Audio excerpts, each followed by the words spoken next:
Audiencia querida, un sector de la población ecuatoriana merece una explicación conceptual, doctrinaria, de qué es lo que se está discutiendo en este momento a nivel de los conflictos que son explicables entre los poderes del Estado, Poder Ejecutivo, la Asamblea, de ADEALA, el Poder Judicial también, el sistema de comunicación, la prensa, sobre estos temas de la muerte cruzada, de la consulta popular, del referendo, pues son instrumentos institucionales y además constitucionales que permitirían resolver los problemas.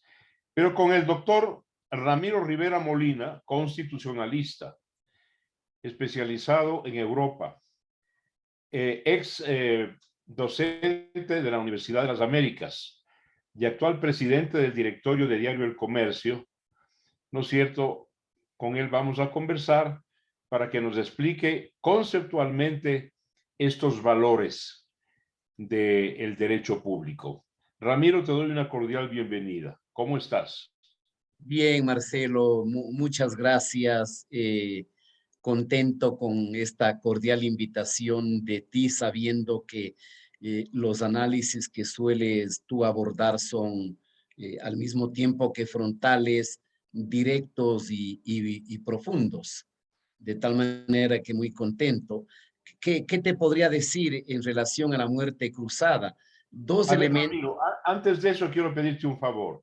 por supuesto. Todo nuestro derecho, el derecho occidental, está imbuido e influenciado por la genialidad del derecho romano. El derecho romano era derecho público y derecho privado. En el derecho público, los romanos tenían una institución democrática maravillosa que era el Concilia Plebis, el Consejo del Pueblo, es decir, la consulta popular, el plebiscito, el referendo. Eso hemos recogido nosotros. Yo quiero pedirte de favor que nos hagas una definición de por qué y en qué condiciones se debe consultar al pueblo en consulta popular o en referendo. Bueno, tú sabes, Marcelo, más que nadie que, como tú bien señalas, esta institución proviene del antiguo derecho romano y también esta institución ya fue, si cabe la expresión, instituida en la democracia griega, en la democracia directa ateniense, donde participaban directamente todos y las consultas implicaban simplemente recurrir a la plebe, ¿no es cierto?, para que exprese su parecer, su opinión o su decisión de tal o cual tema.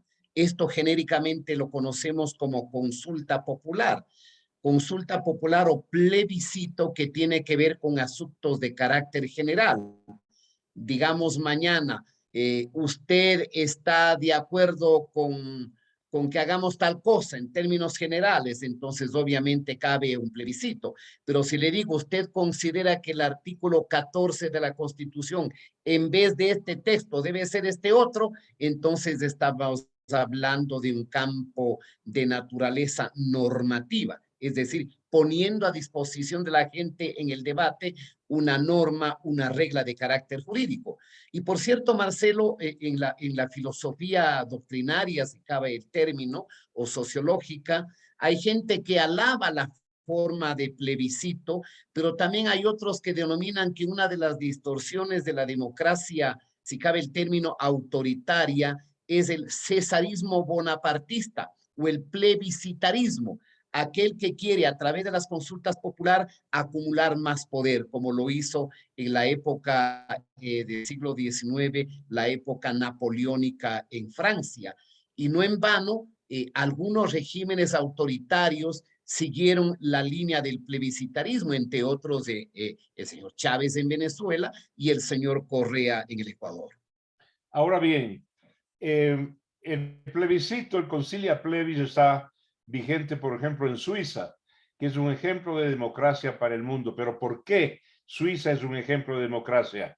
Porque su magma social, su plasma humano, está muy evolucionado, tiene una alta conciencia política En Suiza, en los cantones suizas, Ramiro, tú sabes eso mejor que yo, no se hace nada sin consultar al pueblo por qué dirección debe tener una avenida y una calle inclusive, porque ahí es muy difícil que la jerarquía política, ¿no es cierto?, un primer ministro suizo llame a plebiscito para hacer lo que le da a él la gana. Eso, eso funciona cuando el nivel de conciencia política de un pueblo es alto. Cuando el nivel de conciencia político es precario, bajo, limitado, populista, entonces los caudillos se aprovechan del plebiscito. Quisiera tu punto de vista. Es verdad, como tú dices, Marcelo, quizá la democracia occidental que recurre de manera casi permanente a instrumentos de democracia directa, que es la consulta a los ciudadanos, es la democracia de Suiza. Un Estado federal constituido por una comunidad o una constelación de cantones, donde no hay tema que no esté bajo dirimencia. Se calcula que a veces al año son 15, 20 o 25 consultas plebiscitarias que se hace. Pero digamos, veamos un elogio a ese pueblo. Me parece que en alguna vez hicieron una consulta donde decía, ¿usted está de acuerdo que tenga usted un subsidio del Estado, por tanto, de manera gratuita si no trabaja?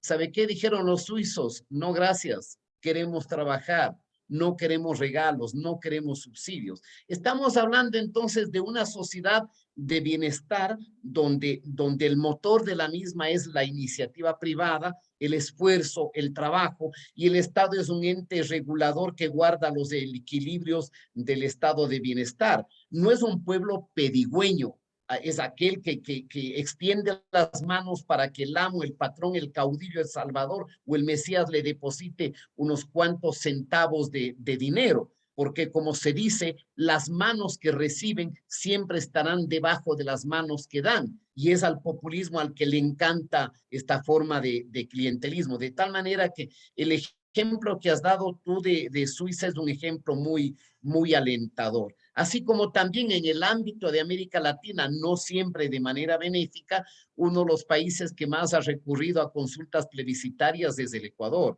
Me parece que desde 1979, no sé si tú debes tener la cifra más exacta, Marcelo, 10 u 11 consultas, porque tuviste en el 78, tuviste en el 86, tuviste en el 94, en el 95, en el 97, en el 2008, en el 2009, en el 2011, en el 2017, en el 21.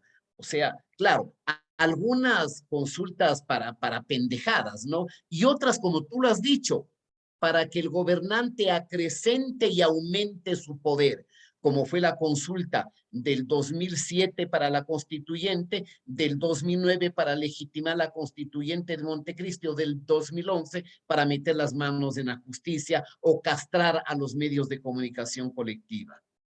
Yo recuerdo un llamado al pueblo hecho por el ingeniero León Febres Cordero por el tema de los independientes, recordarás, donde el partido político al que tú y yo pertenecíamos, la Democracia Popular, le ganó a la intención del presidente y ganó el no. Eso lo tengo registrado como un hecho insólito y excepcional en la democracia plebiscitaria. Es verdad, Marcelo, y este recuerdo de naturaleza histórica que señalas tú me lleva a sostener lo siguiente. Las consultas populares, o cuando los gobernantes o los poderes del Estado se ven bloqueados, no pueden desbloquear y tienen que recurrir al pueblo para que dirima el sentido o la perspectiva del conflicto. No siempre en las consultas populares la gente se pronuncia sobre el contenido de la pregunta. A veces la consulta popular deviene en una calificación o en un juzgamiento de quién pregunta. Eso es exactamente lo que pasó en el 86, porque la consulta de Febres Cordero era inequívoca, era racional, era lógica, era quitar el monopolio de los partidos políticos para la representación y decir, ¿quieren o no quieren ustedes que con libertad los independientes puedan postularse a candidaturas? Era tan lógico que yo me acuerdo casi todos los movimientos y partidos políticos se sumaron al sí. En cambio, la democracia popular hizo un cálculo estratégico y dijo, vamos por el no, y el no triunfó. Yo tendría otra consulta popular que podría haberse entendido como ganadora, fue la del 95, la segunda consulta popular que formula Sixto Durán Ballén, donde habiendo preguntas absolutamente racionales en el manejo de la seguridad social, en el manejo del sistema electoral, fue también derrotada. ¿Cómo podía haber sido derrotada una pregunta tan racional que decía, ¿usted está de acuerdo que la elección de los parlamentarios sea en la segunda vuelta? El pueblo le dijo que no. ¿Usted está de acuerdo que el IES se modernice y tenga cuentas individualizadas sin prejuicio de la solidaridad? La gente le dijo que no. Es decir, no siempre los electores examinan el contenido de la consulta, cuánto su grado de adhesión o aversión o de rechazo a quien lo pregunta. Claro, el riesgo con una consulta popular es que el pueblo, hastiado, cansado, decepcionado, desencantado, archive, ni siquiera tome en cuenta el contenido de la pregunta y apunte y elija como blanco al presidente antipático. Ese es el problema. Eso no puede suceder con sociedades maduras, en donde la honestidad es parte del ADN de esos pueblos. La honestidad es una cosa genética en esos pueblos. No me importa que este señor alcalde, presidente o gobernador de provincia me sea antipático. La pregunta que me hace es una pregunta que hace bien al pueblo y voto por ella. ¿Sí me explico, Ramiro? Exactamente, con absoluta claridad. Es decir, el riesgo de la consulta popular, primero, Marcelo, es sacrificar el debate. Es decir, no tiene la riqueza del debate donde de un extremo al otro extremo pueden aproximarse a un centro de sensatez y a una decisión. En la consulta popular estás condenado a decir sí o no. No hay matices. Y el que gana, gana todo. Y el que pierde, pierde todo. De tal manera que podríamos decir que la dialéctica, la lógica, el manejo, la dinámica de una consulta popular es extremadamente riesgosa. Por eso yo diría que a mi juicio, Marcelo, este momento, los dos dispositivos que podría tener el jefe de Estado, ya sea una consulta popular o la disolución de la Asamblea, que es la muerte cruzada, a mi juicio, este momento son armas que tienen un doble filo o un filo doble. Y obviamente, en mi opinión muy personal y humilde, ninguno de los dos poderes del Estado lo va a intentar, ni el Ejecutivo, el presidente, ni la Asamblea, porque constitucionalmente ambos tienen la facultad de convocar a la muerte cruzada. En las actuales condiciones, con un deterioro tan ostensible de la imagen del Poder Ejecutivo, de la imagen del Legislativo, nadie sensato entre comillas, va a intentar estos dos mecanismos. Ramiro, la segunda parte de nuestra conversación, quiero pedirte de favor que la sitúes en el tema de la muerte cruzada, en qué consiste y por qué se llama así. Bueno, Marcelo, tú has dicho una verdad con la que yo estoy de acuerdo, ¿no? Me parece que los asambleístas no van a resolver la destitución del presidente por grave conmoción o crisis interna, porque saben que si viene la muerte cruzada, algunitos, por no decir muchitos, nunca van a regresar a la asamblea. Pachacute yo no le veo sacando 27 legisladores como sacó el señor Yacu Pérez cuando sedució, cuando coqueteó, cuando enamoró a los electores con un discurso muy suavito sobre el agua, sobre el medio ambiente. Ya sabemos quién es Yacu Pérez. Difícilmente Izquierda Democrática va a sacar 17 porque caló la imagen de Herbas, que yo creo que obviamente es un hombre serio. Y del otro lado, Marcelo, porque el presidente Lasso sabe que si él disuelve la asamblea, corre riesgo de no ganar las elecciones. Entonces, ahí queda el tema. Yo diría, Marcelo, respondiendo a tu última pregunta, que la facultad de disolver la asamblea es un instrumento traído del sistema parlamentario. Tú sabes que en el sistema parlamentario el jefe de gobierno el primer ministro o el canciller, que es el caso del Alemania. parlamentarismo alemán, ¿no es cierto?, federal, tiene facultad de disolver la Cámara cuando no ha tenido mayoría. Y eso fue trasladado acá.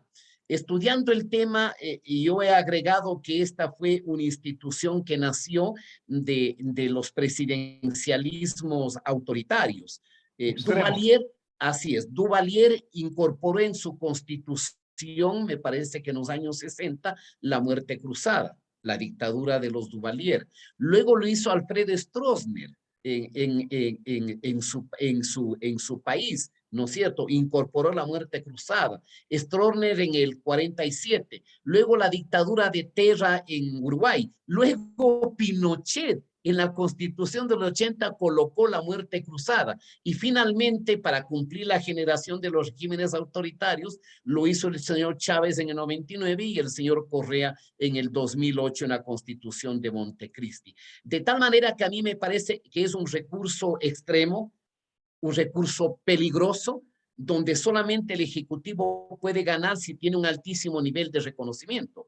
O sea, si el presidente Lasso habría tomado la decisión de mandar una muerte cruzada a finales de octubre o noviembre, cuando tenía un 70% de reconocimiento, cuando estaba en el más alto nivel del prestigio su campaña exitosa de vacunación y el descrédito y el bloqueo de la Asamblea que ya se presentaba y se avecinaba para el futuro, tenía éxito. Hoy yo diría que debería pensarlo 50 veces. Ahora Porque bien, además, Ramiro, Marcelo, como tú sí, bien anotas, se necesita tener un amplio prestigio como poder ejecutivo, una amplia aceptación popular para atreverse a la muerte cruzada, que no es el caso de Guillermo Lasso. O se necesita tener un sistema electoral sumiso, obediente y maleable, como en el caso de Duvalier, en el caso de Chávez, en el caso de Correa, o en el caso de Stroessner en Paraguay. es verdad, es verdad.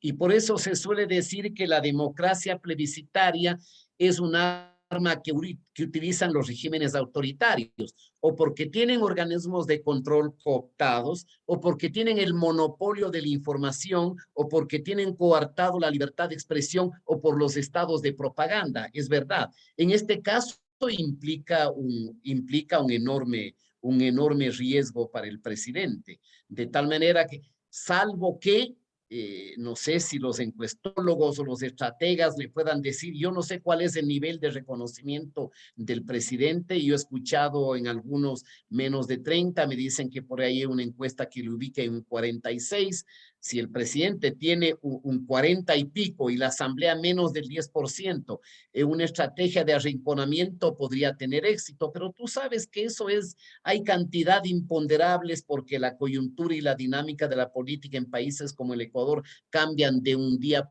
para otro, de la noche a la mañana. Nos encontramos con nuevos escenarios.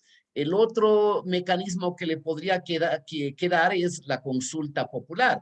Pero ahí viene el tema que ya analizamos con el caso de Febres Cordero y de Sixto Durán Ballén. Depende cuál sea el contenido de la pregunta. Si le pregunto al Ecuador y le digo, oiga, ¿usted quiere que la dolarización esté en la Constitución? Probablemente el 90% de los ecuatorianos vamos a decir que sí. Si de pronto le hacemos una pregunta para castigar a la representación parlamentaria, de pronto dice que sí. Pero de pronto también el pueblo toma y castiga al Ejecutivo a quien lo pregunta, de tal manera que esto es una complejidad que los estrategas deben examinarlo con bastante mesura y fina inteligencia. Una opinión personal, que ni siquiera es deseo, es una opinión personal, para darle racionalidad a la administración pública en todas sus funciones. Podría intentarse algo, una consulta popular para abolir, no modificar, abolir, extinguir la Constitución del 2008 y suplantarla por la Constitución del año 98, ¿no es cierto? Sujeta a modificaciones y actualizaciones.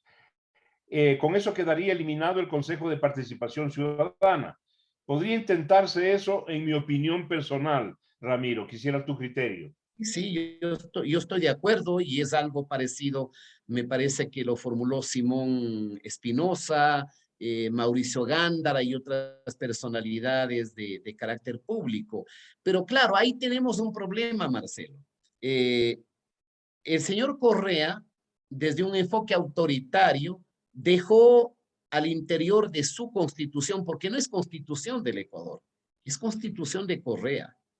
Ya somos generosos al decir de Montecristi por el sitio donde se hizo, es constitución de Correa a la medida de las apetencias, de la egolatría y de la desmesura de ese caudillo. Creo que el Ecuador con la constitución de Correa no tiene ninguna viabilidad, pero te dejó puestos preceptos que se llaman en derecho constitucional petrificados, es decir, que no los puedes cambiar sino por un proceso absolutamente agravante, ¿no es cierto? Que es primero consulta popular, luego asamblea constituyente, luego aprobar la constitución, luego el referéndum. Y aquí va a ser clave el pronunciamiento de la Corte Constitucional, que en un caso parecido, en relación al Consejo de Participación Ciudadana, emitió un fallo diciendo que se trataría del mecanismo de reforma parcial de la Constitución, donde hay que pasar por un procedimiento casi de un año, primero y segundo debate, y luego consulta popular para que lo apruebe. Pero claro, una consulta popular es un mecanismo de legitimación, y bien creo yo que el presidente podría ir por ese camino, porque con la constitución que estamos, Marcelo, no vamos a ningún lado. Solamente te doy un ejemplo. En el mundo occidental no sé cuántas constituciones hayan existido desde la época de la independencia. Pongamos aproximadamente 300 constituciones, ¿ya? No me he leído todas, pero en cuanto a las facultades del presidente y derechos, sí me he leído. Y el Ecuador es la única constitución del mundo donde establece el derecho a la resistencia. Y el derecho a la resistencia corresponde al derecho medieval. Es decir, cuando el pueblo, la plebe, tenía derecho a rebelarse contra el rey cuando el rey devenía en tiránico. ¿Ya? La otra constitución que tiene el derecho a la resistencia es la constitución, la ley fundamental de la República Federal de Alemania, artículo 21, donde dice el derecho del alemán de resistirse, pero ¿ante quién? Ante quienes pregonen un sistema contrario al orden constitucional.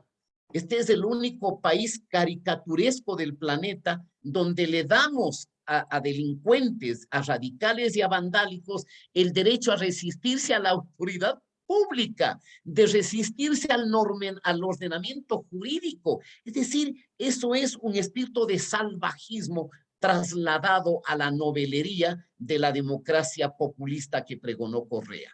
Claro, y eso fue propuesto, recordarás tú, por este es un concepto mío, un fulano epidérmico, superficial, saltimbanqui y trivial que no sabía lo que proponía, por el señor Alberto Acosta Espinosa, cuando fue asambleísta constituyente. Él introdujo el derecho a la resistencia, tal como tú acabas de criticarlo.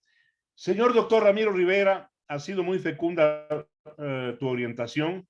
Te agradezco por haber aceptado esta invitación y este conversatorio, que será el cuarto o quinto de una serie que va a tener, pues, el famoso Continuará. Gracias, Ramiro. Muchísimas gracias a ti, Marcelo, por el contenido sustancioso y sustantivo de este tema de interés para el Ecuador. Muchísimas gracias.